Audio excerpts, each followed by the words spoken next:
tenemos en nuestros estudios a Raúl Pérez Reyes. Él es el viceministro de Energías del Ministerio de Energía y Minas. Y con él vamos a hablar justamente de la masificación del gas natural. Muchos nos preguntamos hasta el día de hoy por qué el gas natural anunciado con bombos y platillos, iniciado este proceso con bombos y platillos desde el gobierno de Alejandro Toledo a la fecha, no llega a muchos hogares, ¿no es cierto? Entendemos que hasta el momento hay 430.000 familias que gozan de este beneficio, el gas natural en sus casas. 430.000 familias, viceministro. Así es. Bienvenido. Muchas gracias. Sí, lo que hay es que, digamos, efectivamente, lo que comenzó con el presidente Toledo es la producción del gas. Lo que hace es que el gas llega a las viviendas utilizando redes de distribución, es decir, necesitamos sacar el gas de los pozos propiamente, traerlos a través de sistemas de transporte, de ductos básicamente también, y luego llevarlos a las casas a una presión menor a través de una red de ductería, digamos, de distribución.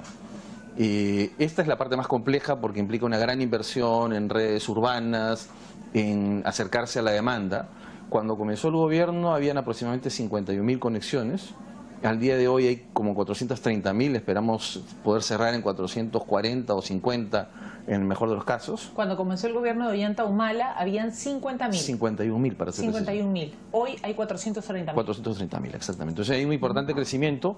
En las últimas semanas hemos sacado una serie de normas que apuntan a que se pueda repotenciar este proceso y tener, en el caso del Lima y Callao, cuando menos unos 200.000 conexiones más en los siguientes 2 años. Ese es un poco el trabajo que se ha hecho en los últimos meses, generando un mecanismo de financiamiento y, digamos, para las familias que tiene que ver con lo que se llaman las instalaciones internas. Es decir, la red pasa por la puerta de la vivienda, pero luego hay que hacer toda la instalación interna dentro de la vivienda. Eso tiene un costo alto. Correcto. Y implica un financiamiento. Entonces, lo que está haciendo el gobierno es justamente subsidiando para las familias pobres y de ingresos medios bajos, subsidiando esa instalación interna de forma tal que permita que las familias puedan, digamos, contratar el servicio de gas sin tener que pagar $600 aproximadamente por esa instalación. Ahora, existía una ley desde la época de Toledo, no sé si continúa hasta el momento, en que a través del recibo de luz todos de alguna manera pagábamos el tema de la masificación, si se quiere, del gas, hacer que el gas natural llegue hasta pues la mayoría de hogares. Claro, eso ¿Todavía se sigue aplicando en el recibo? No, ya no. Eso se llamaba la garantía de red principal. Correcto. Que tiene que ver justamente con el tema del transporte, es decir, no la producción en Camisea, sino cómo transportábamos de Camisea hasta Lima el gas. Eso ya no hay ahorita garantía de red principal. Y por eso es importante que podamos hacer ahora programas de masificación muy importantes. En Lima y Callao se han hecho, en Ica también. Estamos justamente, ya se adjudicaron desde el año 2013, concesiones para Arequipa, Moquegua, Hilo, Tacna, en el sur. Y en Cusco, por ejemplo. Y en el Cusco que también. Es donde justamente se extrae la mayor parte del gas natural, si no es todo. Ahí justamente tenemos en Proinversión actualmente un concurso que tiene, digamos, va a darle distribución a 14 ciudades altoandinas. Una de ellas es la ciudad del Cusco, en Quillabamba, en Ucayali. Y luego están los de la zona norte, que básicamente tenemos Chiclayo, Chimbote, Trujillo, Pacasmayo, son ciudades que ya están también concesionadas, a excepción del caso de Piura, que es la última de estas concesiones. Correcto. Que, como usted sabe, en los últimos días ha tenido, digamos, una serie de controversias. O sea, las ciudades que ha mencionado, estas ya están concesionadas y, digamos, sí, el próximo gobierno es el que va a tener que ejecutarlas o, digamos, respetar estas concesiones, sí, salvo que vea, pues, algún tipo de cambio. No sé si se pueda en el caso del sur, lo que es la parte de Arequipa, Moquegua y Hilo, Tacna, ya está al 72-73% de avance en la red de distribución. Y en el caso del norte, a excepción de Piura, también está como más del 70%, ¿no? Lo que está faltando, sin duda, es el caso de Piura, que es una importante ciudad del país.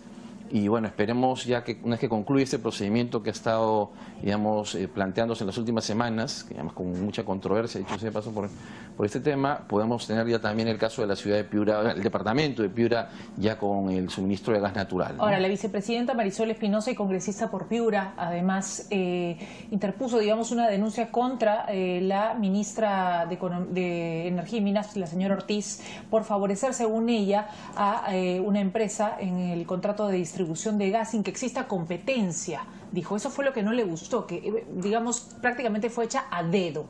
Sí, ahí ¿Qué hay que decir al respecto? Creo que es importante señalar lo siguiente, ¿no? Primero, en el Estado peruano, que es un Estado moderno, no existe la posibilidad de entregar a dedo ninguna concesión. O sea, esto es un argumento, entiendo que probablemente el desconocimiento de la congresista lo lleva a afirmar el tema de que es una concesión a dedo. Existe, en el caso de las concesiones de gas natural y también las de electricidad y también de otros servicios públicos, una figura que se llama la concesión, que es el derecho que tiene una empresa a explotar un servicio en condiciones monopólicas en una zona determinada. Eso se puede o pedir, digamos, lo puede el Estado convocar a través de proinversión a que alguien haga esta red en esta zona, o lo puede solicitar una empresa, lo que se llama una solicitud de parte. Lo que ocurrió en el caso de Piura es que la empresa, en algún momento, la empresa Gases del Norte, solicitó esta concesión de parte. O sea, eso es parte del marco normativo vigente. Lo que tiene que hacer el Estado, como cuando evalúa el permiso de una panadería o de cualquier otra concesión, es simplemente evaluar si es que la empresa cumple con los requisitos que establece la misma norma, y si los cumple, pues darle la concesión, y si no, no dárselos. En este caso lo que ocurre es que la empresa solicita, luego surge un competidor de la empresa en este proceso. Este competidor tiene un problema con unos documentos, con la veracidad de unos documentos, y lo que ocurre es que sale el proceso. El proceso continúa, y lo que ha hecho el Ministerio es evaluar la solicitud de esta empresa que Gases del Norte, y lo que se ha hecho en el mes de mayo es, en primera instancia, decir que el Ministerio considera que hay argumentos que justifican el que se le deniegue la solicitud. Y es lo que hemos hecho, se le denegó en primera instancia.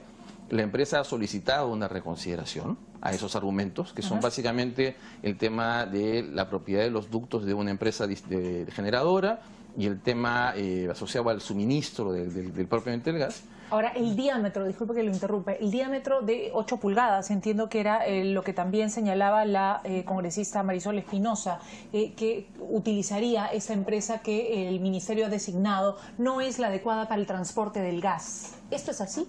No, no es así. La solución técnica, yo entiendo que la congresista Marisol Espinosa, que es abogada además, el problema no es la solución técnica, eso está resuelto. El problema en controversia más serio es si los ductos existentes que abastecen a la refinería de Talara y a una central de generación pueden ser utilizados o no para la distribución. La verdad, y ya el Ministerio... Petroperú ha dicho que no.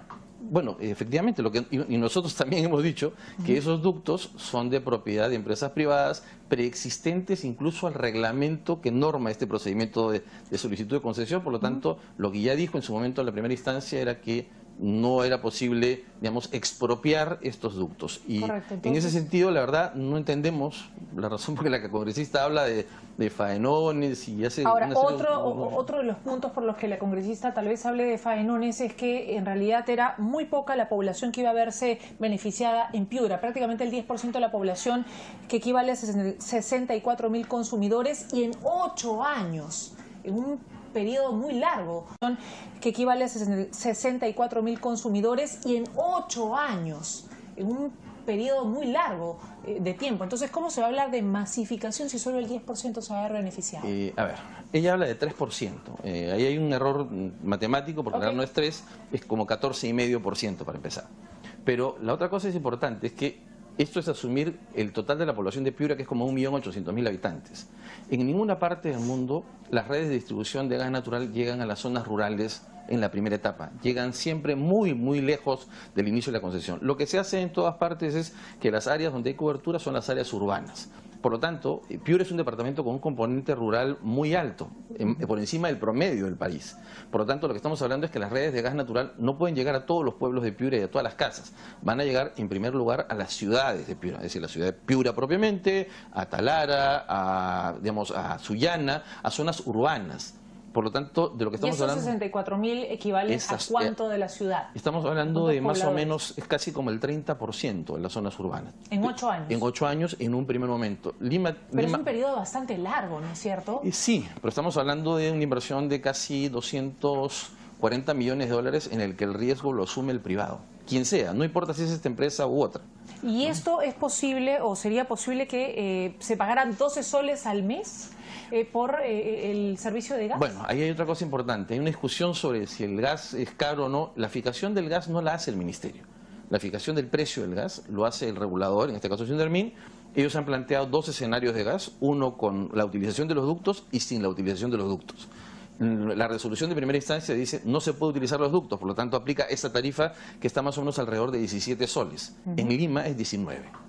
Es decir, es algo más barato que en Lima también, digamos, ¿no? Entonces, creemos que sí es importante, y aprovecho su programa para reiterar a las partes, a la congresista incluida también, que por favor respeten la decisión del Ministerio y nos permitan tomar una decisión, porque si en este proceso previo a la reconsideración, que es el 14 de julio que tenemos que opinar, se comienzan a hablar de términos, de adjetivos y que hablen faenoso, lo único que hacen es enturbian el procedimiento que razonablemente la administración pública tiene que tomar. Y la segunda, que los funcionarios públicos, particularmente en la primera instancia, se les está acusando de corrupción sin ninguna prueba. Es decir, más que utilizar adjetivos, lo que hay que hacer es plantear argumentos. Si la congresista cree que el tema de los ductos, cosa que la verdad nosotros no discrepamos en eso con ella, no deben ser expropiados, pues simplemente que plantee sus argumentos. O sea, ¿Y cabría una denuncia de parte de la ministra Ortiz hacia la congresista por, digamos, hablar tan ligeramente, como usted dice, calificar de faenones? Mire, yo no sabría decirle qué es lo que piensa la ministra en este tema. Sin duda, la congresista tiene inmunidad parlamentaria en principio, pero quería mencionarle además que el día de hoy justamente el Congreso de la República, la Comisión Permanente, ha archivado la denuncia presentada por la congresista Espinosa, porque claramente no tenía fundamentos.